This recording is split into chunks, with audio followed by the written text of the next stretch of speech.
everyone, and welcome to a new episode of He's Not Wrong. I'm your host, Chad D. And today's episode is a long one, but trust me when I say it's a good one. I'm joined by scholar and author Sara Moslener to talk about her groundbreaking work on purity culture and its influence on American life. And After Purity, Sara's new book, she traces how white evangelical institutions shaped conversations around gender, sexuality, race, and national identity, and how those teachings impacted the people who grew up inside them, especially women. We get into the stories behind the After Purity project, the political power of white evangelicals, and how purity teachings fueled shame, control, and repression for an entire generation. Sara also shares her own journey from teen purity advocate to researcher and advocate for those harmed by these systems. Our conversation goes so very deep into how purity culture became a political force and what it means for our democracy today. Her new book, After Purity, Race, Sex, and Religion in White Christian America, goes on sale Tuesday, December 9th. So without further ado, I now give you my conversation with Sara.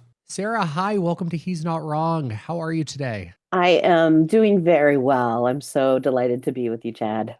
I'm so excited that you're finally on the podcast. We received your book several weeks ago, and this is a conversation that is timely. It's a Mm. book that is of so much importance right now. And it's called After Purity, Race, Sex, and Religion in White Christian America. So just before we get started, why did you title it After Purity? Yeah, so I've been studying evangelical purity culture since the early 2000s. And this is my second book on the topic.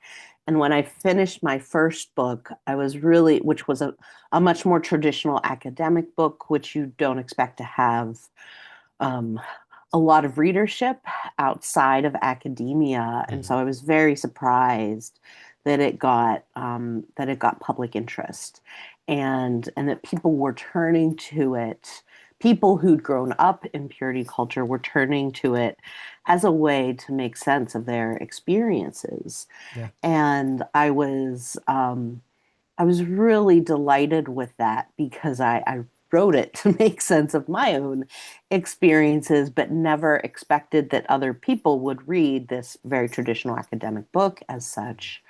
And at that point, I decided that were I to have the opportunity to write a second one, it would start with the stories of people who'd grown up and out of purity culture. And so after that experience, how were they making sense of their lives?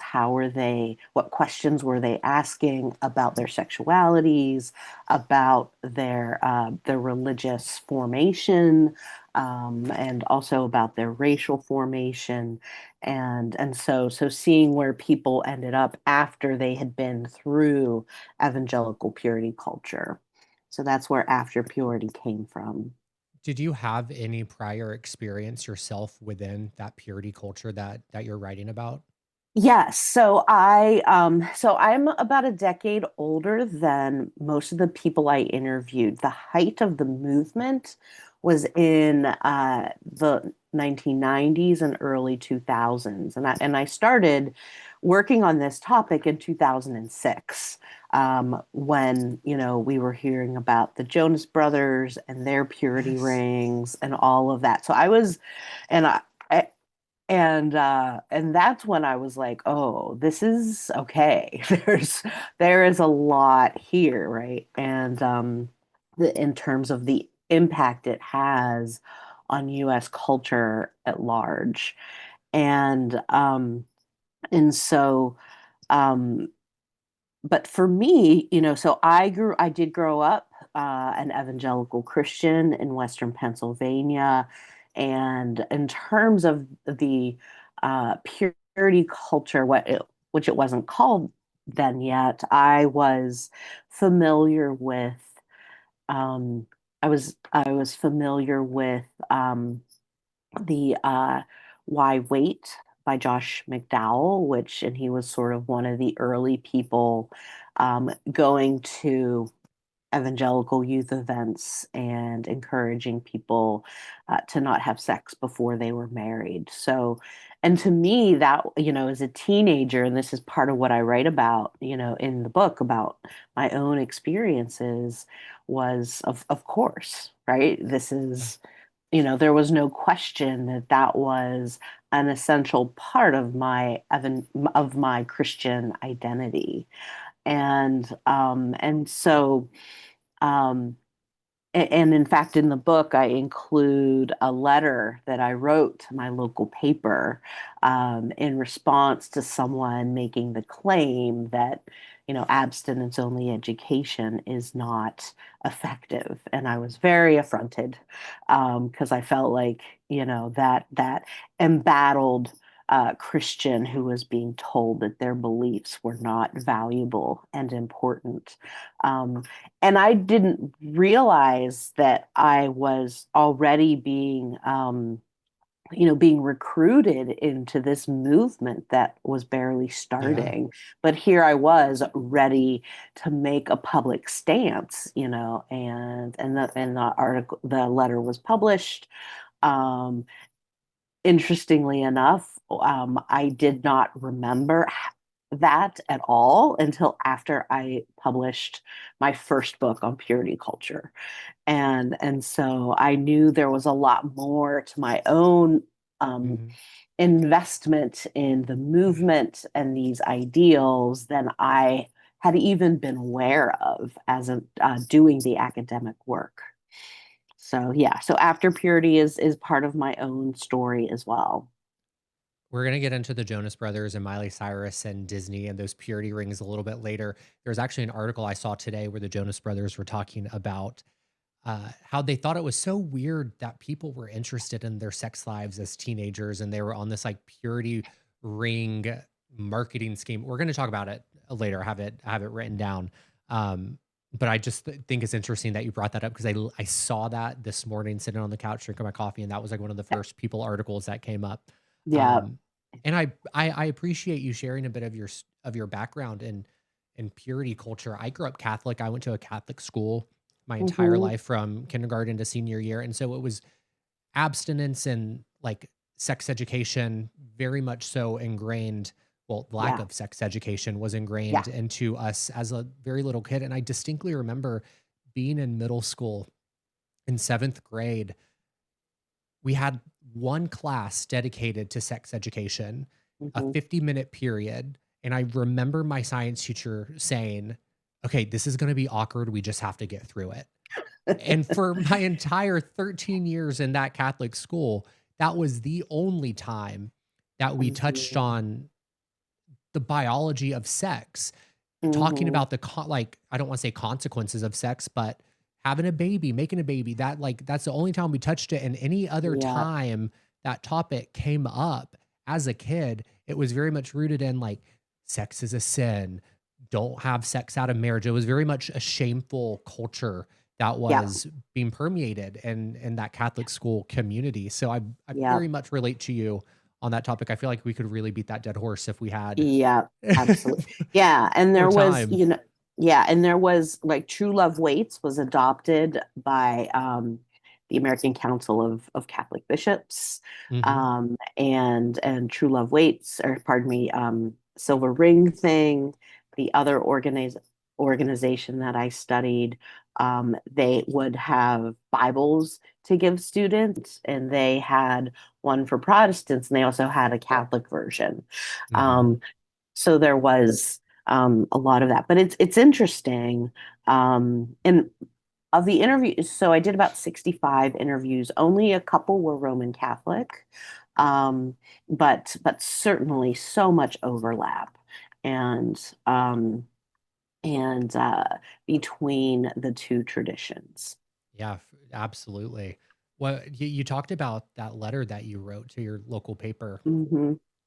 Was that the moment when you realized that there was something wrong with this purity culture belief and upbringing, or was it a gradual unraveling over time? Like, did just something flip in you and you're like, wait, this is not right? Yeah, yeah. So it wasn't until I got to college, and though I went to a Christian college, I got introduced to ideas like feminism and thinking about social inequality around race and gender. And so things started to fall away. And also the way it wasn't until college that I thought about like gay and lesbian Yeah. people and sort of seeing then what homophobia looked like and seeing like the gay community show up on my campus and responding to that and realizing like I had completely missed out on this significant um uh the significant conflict that I had somehow been isolated from um as a teenager, and that for me just like shifted everything and said, okay, I can't assume I know the world anymore, that I know Yeah. the answers to the big questions. But when it really, so I was a theater major in college. I did a lot of tech work, um and I was in my senior year hired to work at a church event. Um and and I was paid. And so I did it. And it turned out I didn't know what kind of event it was. And it was one of these big churches with the jumbotrons and Yep. like a big theater space, which at the time I was like, what is this? Um, but it turned out to be a True Love Waits event. And Uh-huh. it just was stunning to me. I mean, first it was, a concert. And then they had a speaker come out, a woman named Gianna Jessen, who I write about in the book, who is a pro-life activist and she tells the story of her mother as a teenager attempting to abort her, and she survived. And so she comes out and tells this story to an audience of junior high school students as a way to encourage them to take a pledge for abstinence. And by that time, so I was 21, and I I just that it just stunned me Yeah. that that was kind of the messaging, because it felt so manipulative and Yeah. so like just missing the point of what it means to be an adolescent with sort of budding sexual curiosity. Yeah. And so that kind of like stuck in my craw for years. And it wasn't until I got to graduate school and was studying religion in a doctoral program that I felt like I could go back there and be like, okay, what was that about? Hmm. And that's when I started doing the research. So that for me was really the shift in terms of thinking about purity culture and really seeing it as something incredibly harmful, Yeah. even if I wasn't quite yet able to think about my personal experiences within it. But it was just so ubiquitous, Yeah. especially for people in the 90s and early 2000s, that it was so foundational to being a Christian teenager, Hmm. that it almost usurped anything else. And so, yeah, so that's kind of where things got started for me. I don't think you understand how healing it was reading your book for me, because Oh, I was able to see myself in your story and mm, in your experiences. Like, I yeah. will talk about it in a few minutes, but like went to the March for Life as well in high school. And there like certain things that you talk about that I did, and I felt that, and I thought that. I went to Auburn University after Hmm. I went to my 13 years of Catholic school. Yeah. And granted, yes, very conservative school in conservative Alabama. I'm from Montgomery, Alabama. Um, Hmm. to me, going to a public university was like almost like this act of rebellion. Oh, Even yeah. even though it was Auburn, I was like, I'm gonna be with people that look different than me. I'm gonna experience something so different from what I experienced Mm-hmm. in 13 years. I knew in high school that I was gay, but I was so Mm-hmm. scared to act on it. Quite literally, I talked about this in a previous episode before with one of my best friends, but I had a religion teacher that would actively say that if you're gay, you're going to hell.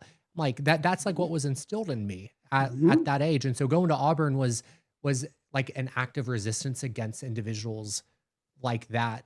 Yeah. And it wasn't until then when I was able to find myself and expand my thinking, and I essentially was a closeted gay Republican Catholic kid up until I Mm-hmm. was 18. I'm 30 now, so, like, the majority of my life was spent in this space that I just did not fit in, and Yeah.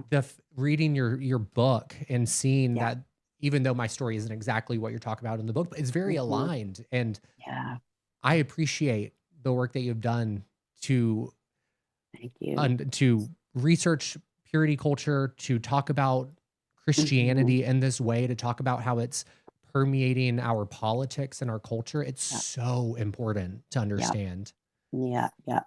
And there are now there are many people studying purity culture and doing just beautiful work about queer kids, right? Yeah. Having to sort of live through that. And some of the stories are so fascinating. Someone I think it was one of my interviewees who told me, like, purity culture was the best closet to have, you Mm, know and just sort of the way people would navigate that and have the same, like, okay, well, when I graduate and get to college, then I can really live the life yeah. I'm supposed to live, right? Just that sense of, like, just hang on and get through these years.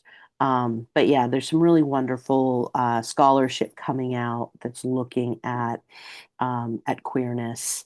And um, and what's really fascinating is the way that purity culture co-opted the language of the gay rights movement. Mhm. And in the early '90s, there were Baptist kids who were being interviewed by the Times and talking about, you know, wanting virgins to come out of the closet, and so just the way, and they did this in a couple different ways where they, like, co-opted sort of uh, you know the rhetoric of the left and of the sexual revolution, and claimed, like, oh, we're doing the same thing. We deserve to be acknowledged, for Yeah. our sexual choices. Just like, because that's what they were seeing when True Love Waits started. And I just saw an interview with Richard Ross, who started True Love Waits in the early '90s. And he was working with a youth group who was watching, you know, gay people come out and being kind of revered for how strong they were, and sort of like how they were just, really kind of standing up for themselves. And they felt like left out. Mm. And they started complaining about that. And Richard Ross was like, well, why don't you come out, with your sexual identity of being sexually abstinent? And so, like, that's the origin story of True Love Waits, right? As this sort of anti-queer, right? Well, hey, let's show America, right? Mm. That there are these straight virgins who are doing it the right way, and to get sort of their cookies for that. So yeah, I mean, the depth of the homophobia, I think, is still has yet to kind of be unearthed. And I would imagine it's things like that, writings like that, events like that, those beliefs Yeah, it starts and I say small, but a local community, even though it might be a mega yeah, church or in a theater that you're at, but it starts small, that yeah, that thinking, and then it permeates into your political ideology. And next thing you know, these pastors, these churches, these movements, yeah. they're blurring the lines between Yeah. religious belief and political belief, and Oh people yeah. can't recognize that Yeah. there's a difference between the two. And so Yeah. with that, Yeah. can you help me break down Christian nationalism and where we see Yeah. it permeating in our politics and culture? And I say Absolutely. that I have said Christian nationalism is a disease multiple times on my podcast. I'm not wrong about that. Yeah. And I, there seems to be a lack of understanding. A lot of people can be taught Christian, what white Christian nationalism looks like, and still fail to recognize it. So that's what Yeah. I'm hoping that you can help me break down a Yeah. little bit. Yeah. Yeah.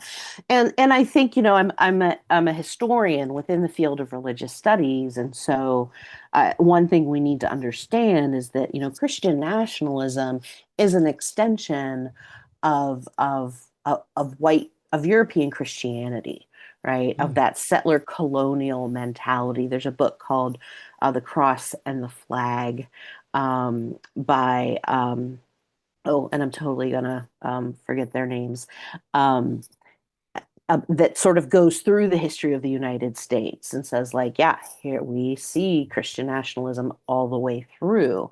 And so it is very easy to see if you know what to look for. The problem is Christian values have become American values. And so, right, so we've already sort of been conditioned into this world where it's hard to see that distinction. Now, if you talk to people um, uh, who are not Christian, who are immigrants, who are not religious at all, they see it very clearly. Two examples I use with my students are about, um, uh, the inclusion of under God in the Pledge of Allegiance, adding in God we trust to the dollar bill. And so that happened. Those things happened in the context of the Cold War, where the United States needed to um, demonstrate its fidelity to a Christian God, um, as a way of consolidating national strength over and against the godless Soviet Union. mm. And there's some really interesting connections to sexuality in there as well, which I get into in my first book. So, but post 1970s, you have the rise of the religious right. And of course, probably one of the best exemplars of Christian nationalism that we have. And of course, this was not, even though the language they used was very much race neutral or even ignored the concept of race, it was very much rooted in resistance to the civil rights movement and wanting to continue the project of the early 20th century in maintaining the United States as a predominantly white place and connecting being white with being Christian. And so this is a real consolidation of power that you see. And so things like, so in the 1980s, you have a couple of widespread social crises, and one of those being the crisis, and I would probably put that in quotes, of teen pregnancy among white teenagers, um, and of course the AIDS epidemic. And so both of those things allowed white evangelicals to articulate the virtues of abstinence only, um, beyond their churches, and to say, like, this is what's best, for our young people, for our nation. In fact, the first True Love Waits event in 1994, they would have a series very public events. If you signed a True Love Waits card, you signed two of them. You kept one and you sent the other one back to the organization. And so in 1994, they had collected those cards and they had over I think 120,000. And there was an Wow. event in Washington, D.C., on the lawn of the National Mall. And they attached those 120,000 cards to tiny little stakes and put them in the lawn of the National Mall as a display of teenage purity. And so from the beginning, right, this was a nationalistic movement. And there are several places where you hear people like Richard Ross and others talk about, right, if our teenagers, pledge to purity, we're going to see revival on a national level. If our teenagers don't pledge to purity, they are going to, right, the United States is going to continue to go into decline. And so this was rhetoric that was not new. It was rhetoric that was picked up from the Cold War, and very similar to what people like Senator McCarthy were saying about gay people, right? If we have gay people in public office, right, working for the federal government, the United States is at risk, right? So there's been this connection between, presumed sexual immorality and the decline of the nation state. And so I don't get into that too much in After Purity. That is more in my first book, but that's right. I mean, Yeah, that that context is, is so important. We need to know that history. yeah, yeah. And So, you brought up the 80s, and you talk about the AIDS epidemic. yeah. And you say 80s, and my brain automatically went to, of course, Ronald Reagan. And Mhm, I just had Tim Walls' daughter, on the podcast a week and a mhm, half ago. mhm. And she made a comment where she was like, whenever something bad happens, all fingers can always point to Ronald Reagan. And I was thinking, that was like, it's so crazy how Yeah, things from yeah, 40, 50 years ago can all be pointed to yeah, like this consolidation point, and then we're still feeling the effects of it from the absolutely. groundwork that they laid all the Yeah, way back then today. It's yeah, yeah. crazy. How do Yep. we push back and respond to the people who refuse to accept that Christian nationalism is becoming very prevalent, more so in Yeah, our society? yeah, yeah. You know, I mean, there's just so much evidence to it, and in the current administration. So um, I'm sure a lot of your listeners are familiar with Project 2025. Oh, You know, yes. I started studying the Heritage Foundation as soon as I started my dissertation, and saw the ways that they were um, working to develop research that counteracted academic research on purity pledging, right? Because they were very intent on wanting to get their particular understandings of morality inserted into federal law. Yeah. And the biggest, and so that's one thing. So when we think of, so abstinence only education, um, exists, right? I mean, in the 1980s, we didn't have it, and now everyone knows what it is. Many people had it, and it um, would not be so ubiquitous were it not for the Southern Baptist Convention and other evangelical churches that really promoted it as something that wasn't just for them as religious people, but as what was best for the nation. Yeah. Um, and then what happens after that is you have then people do research on abstinence only education and determine like it's not scientifically based, right? It has all of these problematic assumptions about gender and sexuality, and and so that's so this became sort of part of the debates over sex education, which had started in the 1970s. And so yeah, so I mean, and it was the religious right, even though The moral majority didn't last very long as an organization. The rightward shift of the federal government and state governments, right, was well in place, Yeah. and of course we're seeing the sort of monstrosity that was created because of that right now, and not just around sex education. I've not been able to pay attention to what's happening in sex education now.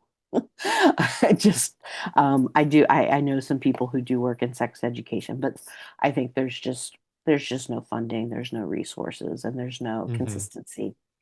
I mean, Yeah, it's at all levels. It's at all levels. It's yeah. the removal of funds to Mhm. changing entire curriculums in states to remove sex education from curriculums Yeah, to, as you know, the book bans.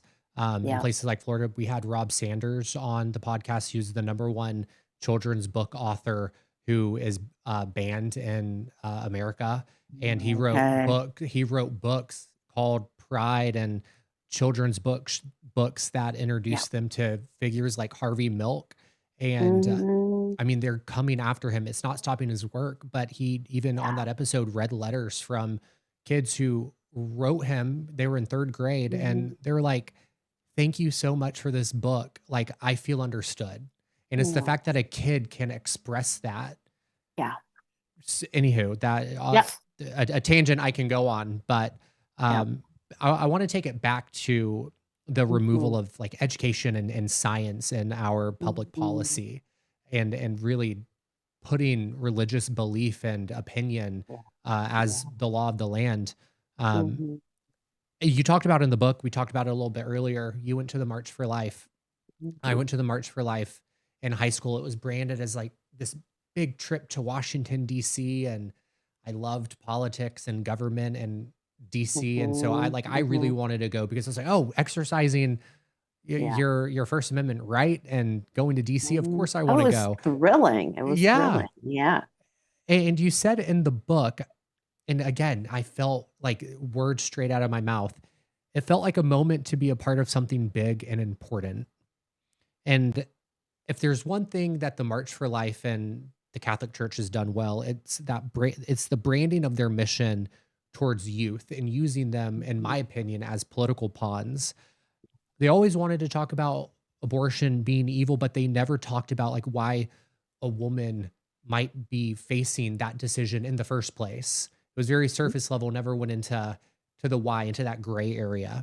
Yeah. And like they never gave us medical facts or real life context Yeah. to the point where it was just so like looking back, it was so obviously skewed. Why do movements like that rely Yeah. so heavily on controlling the narrative rather than presenting full context and full truth and full Yeah. fact? Yeah. Yeah. That's a really good question. And what I see with the pro-life movement is again a response to the civil rights movement. And I think it gets into the argument I'm making in After Purity about how the United States, nationalistic ideologies in the United States depend on myths of innocence.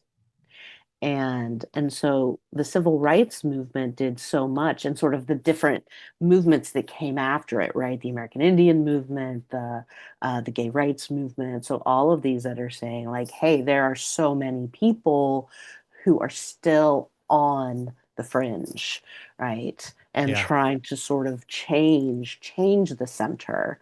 Um, and the response to that, um, uh, and it worked, and it was incredibly effective, right? We changed immigration laws, we changed laws around birth control, um, and eventually laws around gay marriage, and and what I see the pro life movement as is using those same strategies, Yeah. right? Because the civil rights movement was able to lift up groups that had been marginalized, that needed defending, that Yeah. demanded the rights, right? That were, that had been denied the rights of being in the United States. Um, so the pro-life rhetoric is so similar to that, but the figure they're standing up for is the unborn child, right? As they call it, right? The unborn. And so it doesn't work very well because you get all this like messy, like science stuff, Yeah. right? And all these philosophical questions about, well, when does life begin? And so I see the pro-life movement as having created this innocence myth, right? Where the ultimate innocent Mm. is the unborn, and that by standing up for that they can maintain their own innocence, um, and because they're not able to jump on board these other movements, Yeah. but they've created their own kind of civil rights movement so that they can, um, right, so to give them a kind of leverage, Yeah. um, in the political system. So that's how I've come to understand the pro-life movement, that it was very much shaped according to what worked in the civil rights movement and all of those movements that came after. And so it's immediately already then um, uh, tagged on to the ideas of the United States and who's a citizen. That is, who's a person, right? That's what civil rights is all about. Who's a person? And so they're making the personhood argument about a fetus. Um, so and so that I think, and for me, growing up and sort of being like, okay, this is the thing that you can stand up for, that you can represent the voiceless, right, the powerless, um, and it really worked, and right, and we know the history of the pro-life movement. If you've ever sort of, there's been work by the historian Randall Balmer who uh, has written about this, that when the moral majority was forming, it was at a time when white Southern institutions were being challenged for not desegregating. And they knew that wasn't a battle they could win, and they didn't, but they needed to figure out, but they knew there were a lot of white evangelicals that were really angry. So they Yeah. said, what is another way that we can make them into a voting bloc? Mm. Um, and they decided on abortion. And so, um, and so abortion became this this symbol of all the things that were wrong in the United States, and a way to push back against um, increased women's rights, Yeah. and all of those things. So yeah, so there were several things. Sorry, this is my historian's brain is just like, what are all the things that are happening here? Um, but yeah, so it was um, so yeah, the pro-life movement was, very much and still is a nationalistic movement, in that it's making claims about personhood, which are ultimately in the United States claims about who gets to be a citizen, who should be a citizen in the United States. I've always said, and I fully believe, that children should be off limits from any form of indoctrination. I Mm, I think when you make that claim, both yeah, sides of the aisle would agree with it. But it yeah, yeah, seems that the right side of the aisle is all words, no action when it comes to that statement. I say right. that because purity culture seems, in the truest sense, to be the indoctrination of children. It's not Yeah, rooted in care, it's very much rooted in an agenda. And as you talked about a little bit about the unborn, like a child is just simply the easiest to shape and control. Can you hear my Yeah. cat through the I microphone? can. Yeah. Yeah. That's great. Lord.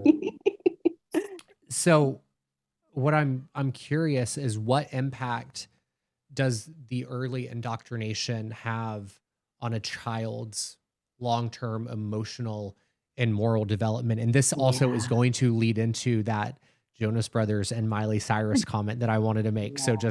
just a little foreshadowing. Yeah, so I interviewed over 60 people who grew up in and out of purity culture, and some had sort of early memories where they were told that their clothes were not appropriate, right? Before they even could understand why, right? So lots of Yeah. lessons about modesty.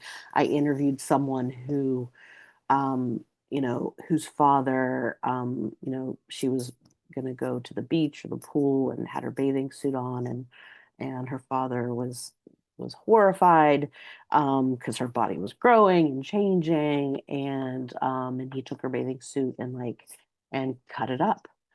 So those kinds of messages of like that your body is something dangerous, right? That can happen very early on. And it, the overwhelming theme of my interviews was the theme of disembodiment, right? That Hmm. you need to resist the needs of your body, the prompts of your body, right?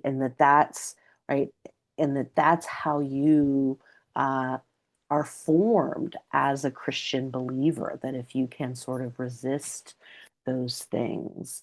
And that's so much of what people's stories are about, that when you resist what are bodily urges, just the harm that can Yeah. happen. And that's anywhere from um, people just feeling very concerned about the clothes they're wearing, and to controlling their bodies through eating disorders, through developing fears of sexuality, um, and to the point where even when they've gotten to a point in their life when they say, okay, I don't believe that anymore, right? Their bodies still carry those expectations that, hey, this is Yeah. bad and wrong.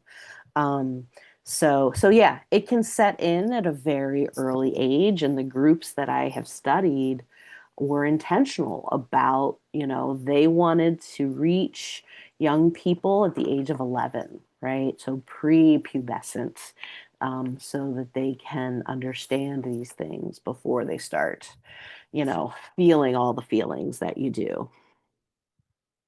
One thing that I did not realize until reading your book was how deeply rooted the influence of the Southern Baptist Convention Yeah, was in society and specifically in policy making yeah, from all angles. yeah. And now, as a 30-year-old, having worked in politics, I understand how these outside groups can influence people's thinking and agendas and Mm, policy and all the avenues that they can take to get there. But I never once thought that seeing all those like infomercial spots on Disney or the articles about Miley Cyrus and the Jonas Brothers, as we were talking about, were impurity rings, and the big push coming from them to get that younger audience on the Disney Channel to be yeah, abstinent and to yeah, air quotes for the listeners right now, to stay pure yeah. and innocent. I never knew or even thought that it would be an outside group Hmm. influencing an organization like Disney to get that propagandist messaging out there. Yeah, How did these large institutions like the Southern Baptist Convention yeah, gain so much cultural authority? And why yeah. is that influence still holding today? Yeah, yeah. So as with like the moral majority, right, when there was this rightward shift in the 1980s, um, the Southern Baptist Convention also shifted. Prior to the end of the 1970s, the SBC was pretty mainstream. They didn't have policies, in particular about abortion. And I've talked to people who grew up, SBC in the 60s and 70s, and said, yeah, it was, we were pretty mainstream. But in the late 1970s, you had what historians call the fundamentalist takeover. And Mm. what they did, one of the things they did was they kicked women throughout the 1980s was they got rid of women in leadership in churches and also in Baptist schools. And so there was this rightward shift. There was this emphasis on on sexuality, on the family, and so they became a totally different organization. And so then one that was deeply homophobic and of course used the language of family as a way to promote what were really kind of awful beliefs and but what's interesting, so in the 1990s, early 1990s, um, Disney and ABC, which so Disney, I can't remember, one is the parent corporation of the Yeah, other. Right. Disney is the parent corporation for ABC. ABC, yeah. So in the early 90s, was it 92, 93 is when Ellen DeGeneres came out on her Yeah. sitcom, right? Huge watershed moments. Disney at the time was also having days for gay families in the early 1990s. And so the SBC had very much, right, they'd consolidated their power by shifting to the right, and they had um, enough influence that they threatened a boycott, and so enough that and they never went through with it, but there was right, but Disney started losing money, and there was a lot of stuff happening, and so Disney found themselves having to get on the right side of the SBC. And so, unless, and a decade and a few years later, all the Disney kids are wearing purity rings. Oh my God. If a church organization has the influence and the power to take control of a media company like Disney, tax them. Yeah. Yeah. Right. Yeah. Tax them. Yeah. Yeah. I mean, and it was, yeah, it was, this is something um, that I've just been piecing together. And of course, I haven't seen the contracts of any of those people, but there has been, but people have spoken out about it, about the purity culture at Disney, especially for right all these young pop stars who we would, Hmm. who would go on to greatness, um, and kind of their experiences of feeling pressured into that. Some spoke positively about it. There was one person, and I'm gonna completely forget her name, who was sexually assaulted as a teenager while she worked for Hmm. Disney, and couldn't say anything about it because of sort of the purity culture that was there. So Yeah. yeah, so there's some, I hope someone who might have some more connections at Disney does some more digging on that. But it's really fascinating to see then, right, that it became this cultural phenomenon Yeah. because as those Disney kids grew up and had these humongous careers, that remained part of their brand. Yeah. I'm at a loss for words. That is absolutely insane that Yeah. the SBC had Yeah. that Yeah. much influence. Yeah. Yeah. Yep. S- And I know you want to bring up the Jonas Brothers, and my understanding, so they are actually their dad is a pastor. And so I don't know if for them it was through Disney per se, um, or if it was just because like, hey, this is what we're supposed to do. Um, But I did hear, I think one of them said, like, yeah, we went to Disneyland to get our purity rings. And I was like, wait, what? So you can get Disney purity rings? So anyway, so that's another rabbit hole that someone needs to go I'm down. I'm Yeah, gonna we're gonna have to have like a yeah, live, like go on Facebook Live together someday soon and just like yeah, do a big research session on yeah. this topic. Yes, yes. So We're not I even know asking if that's you want to come back on. I'm going ahead and telling you to right. come Yeah, back on, let's and we're just do it. we're deep How diving. do we bring in the Jonas Brothers? Like Yeah. I mean, I knew like when I started getting interviewed and like I've been interviewed about Britney Spears and the Jonas, and I was just like, I had no idea. That was not, you don't get a PhD in religion, so you can become sort of an expert on But teen what pop what an stars. yeah, what an interesting PhD that would be though. Yeah, yeah, yeah. As we discussed, there is a massive movement to get youth involved in far right politics, not just politically engaged, but Hmm. truly indoctrinated, as we talked about, in that culture of white Christian nationalism. And I specifically see it with the Turning Point USA. They have their homeschooling curriculum, and then they Yep. have their high school Hmm. Turning Point chapters, and Hmm. it's clearly a Yeah. coordinated effort to get them while they're young. And I want Yeah. to say that in air quotes because I don't agree with that statement, but that seems to be what their approach is. Yeah. Yeah. So this is a fairly specific question, and I hope that Hmm. I'm doing it right based on my own research, reading your Yeah. book.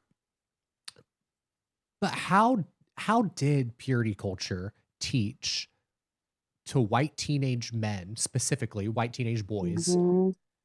to see themselves as morally superior? And then how did that feed into the political project that we see Yeah. happening right now? Because in your Yeah. book, you did draw that through line that through purity culture, through white Christian nationalism, there is a level of racism that is perpetuated through this Hmm. Christian, again, air quotes, because I don't believe it's Right. true Christianity, but through this Christian culture. Hmm. Hmm. And also along with that, a deep commitment to misogyny. And Yeah. so I think that's where then, boys and young men learn to feel superior. Mm, Right. The idea of gender complementarianism and that, which goes all the way back to the 19th century, but this idea that men and women, boys and girls have very different roles, yeah. and have been designed, by God to fulfill those different roles. And we've been seeing, I can't remember who the football player was, but we certainly see this, in Erica Kirk's rhetoric now that like, oh, that girls, need to understand the most important thing they can do is marry and have children.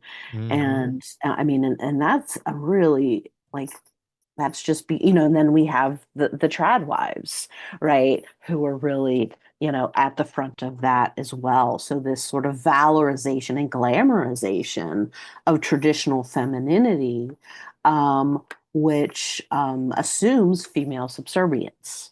And so, if that's what you're promoting, right, the men and boys, right, don't have to do much else except, kind of accept that and promote that as true, to be able to maintain kind of, their position in the gender hierarchy. Um, and uh, and so that's what we're seeing as we look at, groups like Turning Point and the work that they're doing, is that they are using, right? And I mean, and the thing about gender is, as much as they argue that like that gender is something that's natural, that's God given, Yeah. right? The same as sexuality, right? And it's a binary, right? So and all these things, they have to do all this work to socialize people into heterosexuality, into masculinity, into femininity, and make sure, that young people are growing up into their proper roles right Yeah. now. If they are supposedly natural, like why do we have to do all that work, Yeah. right? Why is there such a fear of transness, that somehow if we can just pretend trans people don't exist, that's going to keep them from existing? Yeah. It's just, and that's again, and this is part of the myths of innocence, right? The kind of um, cognitive dissonance that people have to create in order to make these ideologies seem relevant and seem, common sense. Like, well, this is what the Bible says. Well, this is Yeah. what's best for the United States, and so on. And now I forget your question, which always means I should stop talking. It is all I believe you pretty much answered it, and I Oh, like good. I like what you brought up because you talked a bit about that in your book when you were 6 and you and Yeah. your friend were in the basement of the school, and there's this the whole underwear with the boys situation, and I'll let Yeah. people go get the book and read that Yeah. for more Yeah. Yeah. context, but there's this whole culture of shame and like it's always the woman's fault. Yep. It's and that was put on you as a kid. Yeah. It's not the guy's fault for doing Yeah. something inappropriate. It's yours. Yeah. And I mean, it's just crazy how that level of like indoctrination, of shame, of guilt, Yeah.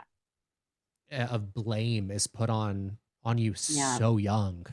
Very early on, right? And it took me, right, decades to retell that story to myself. That's why I wanted to write about that because I remembered like I was just playing with my friend, right? But I had this whole Yeah. memory of myself being, you know, 6 years old and needing the attention of boys, because that's how that whole incident was framed for me at the time. Um, this is one of the benefits of getting older. Like I'm over 50 now, and like I've learned that like you start seeing your life in such different ways, and like Yeah. different pieces of truth come up, and you're like, wait a minute. That's not what I thought all these years. Yeah, I mean, so much shame, and so much from what I would call now like enforced heterosexuality, Yeah. right? Which include and mandatory heterosexuality, and not just in terms of, yes, your gender identity, your sexual identity, but also in terms of like just your sense of self and right of being partnered in a particular way, of sort of falling into these scripts of being Mhm. married and having children, and that is right. That is how you be a good Christian. That's how you be a good citizen, right? And we see. I don't know. Have you seen the memes of like of like the single woman memes Yes. of like the unhappy we've been hearing a lot of this rhetoric too of like of Yes. the childless cat lady, that's it. Mhm. um and which are real, and at first I was like, is this just liberals trolling? Like, are conservatives really saying this? Like, do they really think that those of us who are not married and don't have children are so miserable and degraded? You know what? That might have been a trolley question last year, Yeah, but they believe it yeah, after this yeah, year. We have our yeah, answer. yeah. Or at least they're using it, right? I mean, Yeah. the thing about, the current political climate is it's hard to know what are deeply held beliefs and what is being used as a tool of power, Mm. right? And so I yeah, so I don't, but of course, but on the other hand, if you're impacted by it, it doesn't matter. Yeah. If people believe it or not as individuals, if that's what they are enshrining in public policy, then yeah, that's it. You talked a little bit about Erica Kirk earlier, and we're going to Mhm. dive into that a little bit, but I think there's a perfect segue with what you were just talking about with it was a question like, do they actually believe that? And Yeah, then yeah. this year, I mean, to me, it seems like they are, but they're even if they are not, they are Mhm. using it to their advantage. Yeah, And yeah. Erica Kirk recently made comments about women in marriage during, I believe it was a town hall with the New York Times. I'm just going to read a little excerpt Mhm. from that headline and article Right. because she said, let me pull up the quote here. She called it ironic that so many women voted for Zoran Mamdani in the New York City mayoral election. She noted that career-driven women in New York almost look to the government as a form of replacement for family, expressing concern that this reliance could lead young women in the city to put off having a family or marriage. What is your response to her saying that? And then to the people like Barry Weiss who are actively platforming her by having her do a town hall on Yep. live on CBS during Yeah. prime time. What is your response to her and to people Yeah. like Barry Weiss who are spreading these Yeah. ideologies through Yeah. mainstream media? Yeah. I gotta say, that is the most articulate way I have ever heard that um, said. I mean, because that is exactly their arguments.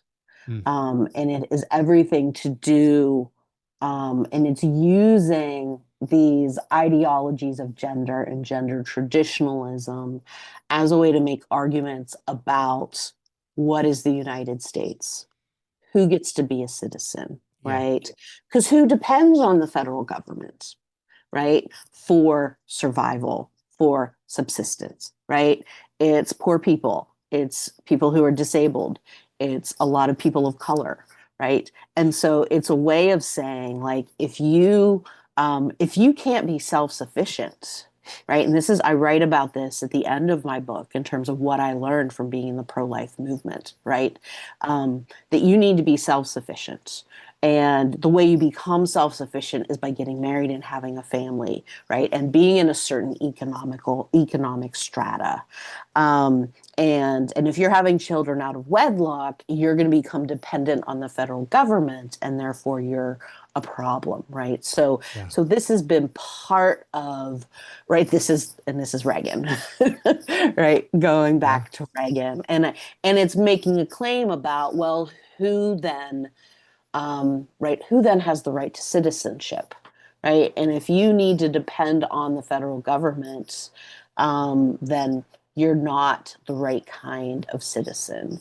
And ooh, oh, sorry, this really gets me, right? No, And it's it's yep, valid because they use yep, government assistance as a way to yep. create a system of second class citizens. Absolutely. Absolutely. And this is why when I talk about the pro life movement, we also have to talk about the myth of the welfare queen, right? Mm, Because that was so much, at least in my growing up, this idea that, oh, there are women who are having babies, again, Mrs. Reagan, right? Who are yeah. having babies just so they can get lots of money. And it's always a poor woman of color. And I recommend everyone sort of read the book about the myth of the welfare queen, and then it's completely false, right? Completely fabricated, again, as a way to designate, like, who are the people who don't deserve the rights of citizenship. Yeah. And so that is right. That is the work that's happening, right? That is Project 2025, right? And so you see this gender ideology about, well, this is what women should do. Women who want to be who want to be successful as women, who want to be cared for, who want to be able to care for their children, right? You have to sort of get aligned with this if you want to be the kind, if you want to be a woman. And so it's really, but man, yeah, that language is just, if that came from her, and I don't know who her people are, but if that is something that she wrote, then man, we're screwed, because she is a billion times smarter than her husband was. 110%. You I know, and yeah, I fully agree with that. Like, yeah, give credit where credit is due. She yeah, is yeah, smart. She has a political savvy about her that I don't yeah, even think yeah, Charlie let on. yeah, It's crazy. So that yeah, was on the New York Times. That was a town hall that she did. She's doing the Barry Weiss town hall on CBS primetime.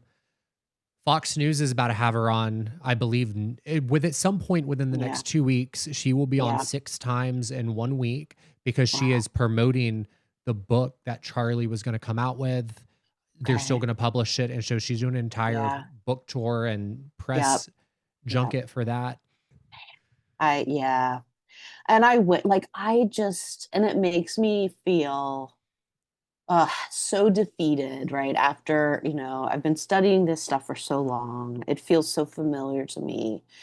But I just, especially, I mean, since the inauguration, I've just not been able to keep up. Like I'm in self-preservation mode. You And I kind know of have there, to be. yeah, yeah. And I was like, I wish I could follow her and hear what she's saying. And, but I just, yeah, it would not be good for me. But I know many people like yourself and like other colleagues who are very much so keeping up with it. But yeah, the rhetoric around womanhood um, is is so regressive, and yet, and this is what conservatives are good at, is sort of presenting something that's very regressive as forward thinking. Yes. And it's so fascinating. But in one of the things I've been thinking and talking about a lot, and I don't think Erica Kirk falls into this yet. It'll be interesting to see, is the whole Mar-a-Lago face phenomenon and how the women in Trump's orbit are all looking similar in terms of the plastic surgery they've had done. And so this was something I was reading up on, and when you listen to even plastic surgeons talk, they say, most people when they, especially a plastic surgery on their face, they want to look natural, but these choices are unnatural, and so I was trying to think about that in terms of the roles that women play in Mm. authoritarianism and how their role is to show that they are all in, right? Because they can maintain their status if they are willing to show, right, that they are all in and willing to play their role. And so, what a better way to do that than to augment your features And so what that, yeah, to look like a sex doll. and Someone mentioned that the other day. Like, yeah, it is. They look like the features of a sex doll. but there's so much truth to what you just said, because in authoritarianism you see a lot of oligarchs who step into their power and their prime. Yeah. And these women, I guess, also being able to physically show that they have money, they have Yep. wealth, it makes Yep. them fit into that space that they want acceptance in.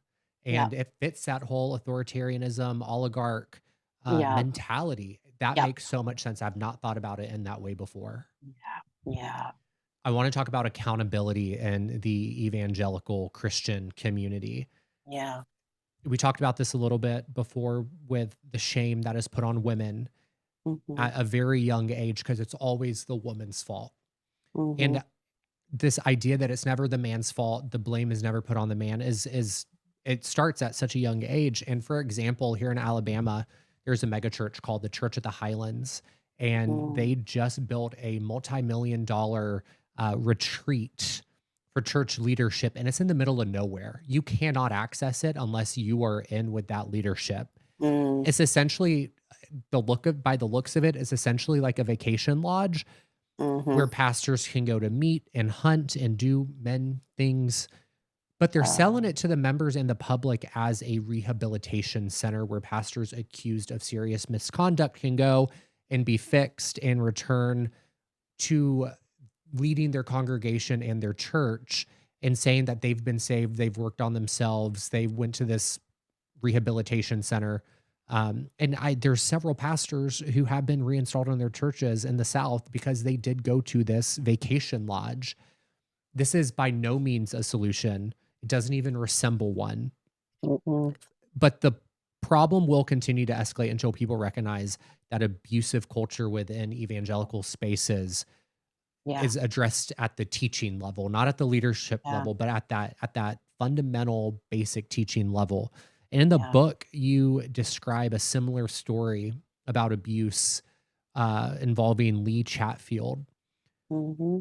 So I'm curious if you can go a bit deeper into how the Yeah. lack of accountability becomes normalized, leads to Yeah. abuse, and why congregations continue to Yeah. accept it when the truth is right there in front of us. Yeah. Yeah. Yeah. What was the name? So, what was the name of the church? The Church of the Highlands. Church of the Highlands. So, yeah, thank you so much for that question. So, I have been for the last 5 years part of a project with several other colleagues studying religion and sexual abuse.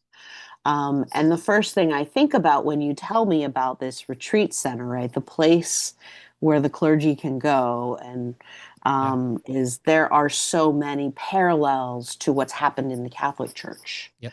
right, where priests are sent, right. In fact, there was an entire order created for priests to go and spend time and sort of, deal with their stuff and then be, reintegrated. So there's some really and I just came back from a conference where I went with a group of scholars to one of the largest collections of the largest archive on clergy sex abuse in the Catholic Church. And so we were having these conversations about our research and about, right, and these efforts of people and the way then that, and in some cases, right, churches will, right, support that return, will want to believe that the change has happened, right, because they're able to, and I think this gets to your question, right? They're able to use kind of the hooks of the Christian narrative of sin and redemption, right? In a way that allows them to maintain, right, the power systems that are in place.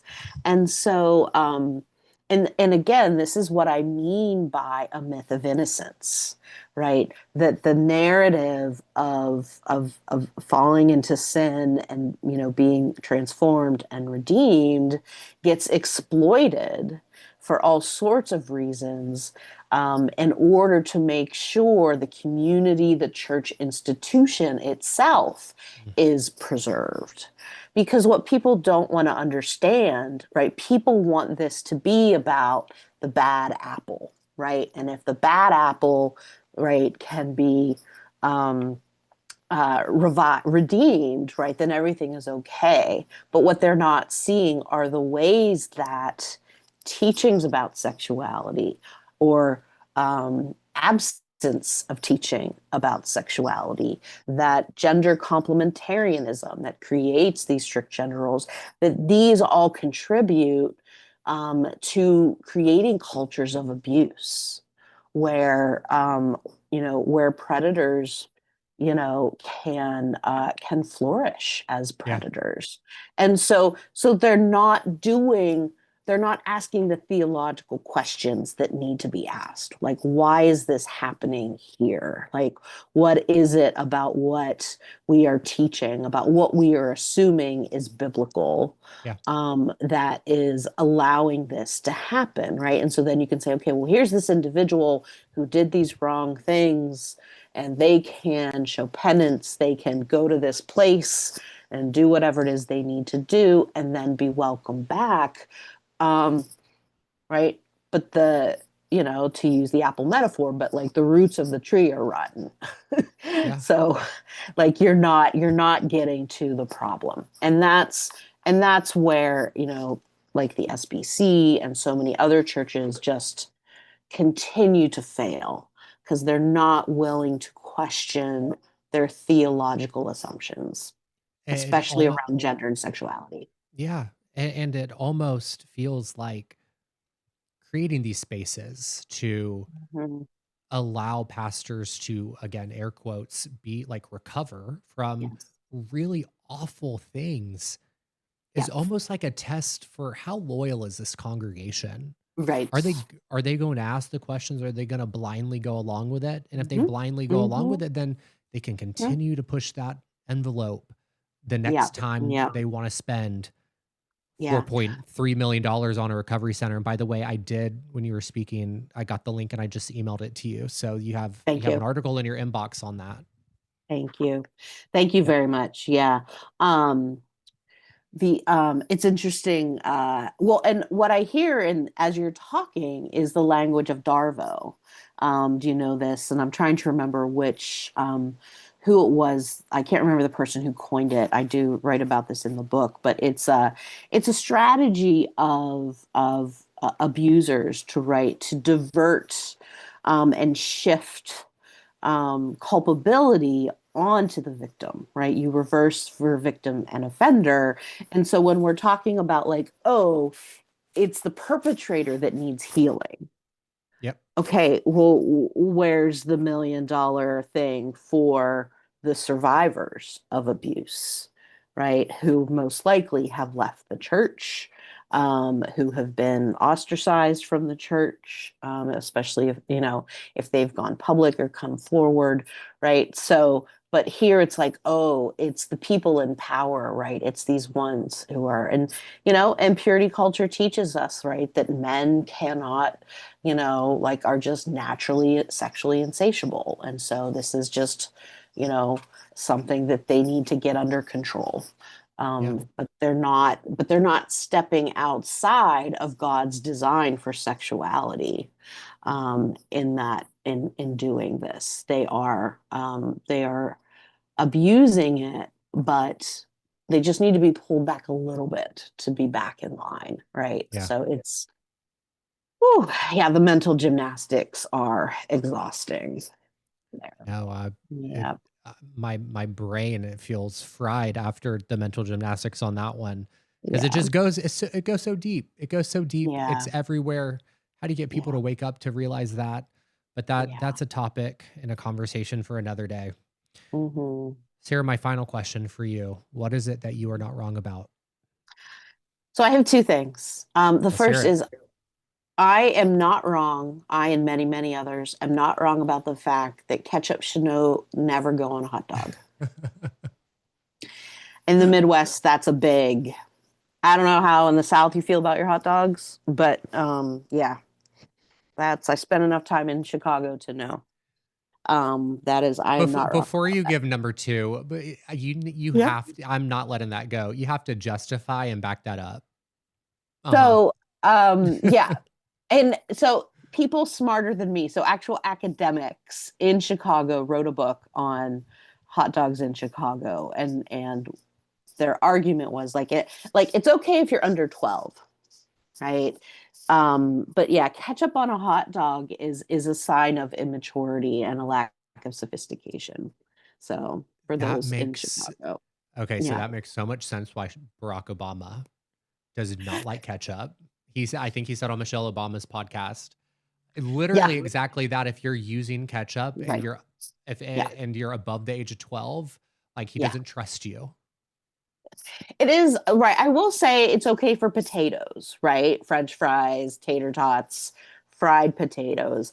But on a hot dog, it just, yeah, yeah. And I don't know if there's like a chemical argument, like, is it something about the flavors? And I Sure. remember the taste of ketchup on hot dogs, and now I just, yeah. And I think yeah. So, and I go to the mat on this many times, and I'm sure this is what you will get comments on, I but I'm not listen, backing down. Yeah. we've been speaking for the better part of an hour and a half now, and Yeah. this might be the first clip that I post on social media because I'm gonna need to know where people lie on this. Yeah. Yeah. Yeah. Yeah. Yeah. What's number two? The other thing gets back to my argument and after purity, and that is, I am not wrong about um, the argument that evangelical purity culture was not just about how we were formed in terms of our sex and gender. It was also about how we were formed in our racial identities, especially for white people. And on that note, Sarah, I have to say, you are not wrong. I Thank appreciate you. your time so much. I know we went over the the allotted hour that we had, but I'm so, so grateful for your time, for your work, your book, everything that you were doing to spread this information. I am so, so grateful to you for. I very much enjoyed our conversation today, and I hope that you will come back to He's Not Wrong here in the near future and be our guest again. I would be happy to. Thank you so much for a great conversation. Thank you, Sara.